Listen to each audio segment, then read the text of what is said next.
காரியம் சுமந்திருக்கலாம். உங்களை ஒதுக்கி வச்சிருக்காங்களா? சமுதாயம் உங்க தள்ளி வச்சிருக்குதா? ஊர் உங்க தள்ளி வச்சிருக்குதா? குடும்பம் உங்க தள்ளி வச்சிருக்கிறாங்களா?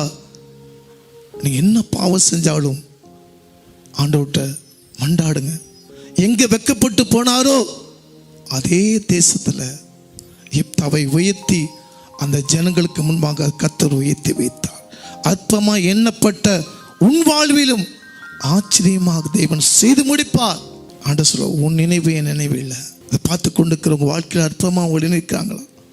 வேஸ்ட்டு, புரோஜனம் இல்லாதவன் இவன், மக்கு படிப்பறிவு இல்லாதவன் இவன், வேஸ்ட்டு.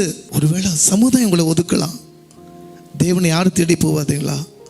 திக்கற்ற பிள்ளைகளையும் அனாதைகளையும் விதவைகளையும் விசாரிக்க போவோம். நிச்சயமா சொல்றேன், இதை பார்த்து கொண்டு ஒருவேளை சமுதாயம் ஜனங்கள் உங்களை ஒதுக்கி இருந்தாலும் உங்களுக்கு தேவன் கொடுக்கிறார். அற்பமா எண்ணப்பட்ட உன் வாழ்வில் ஆச்சரியமா கர்த்தர் இன்றைக்கு அவர் செய்து முடிப்பார்.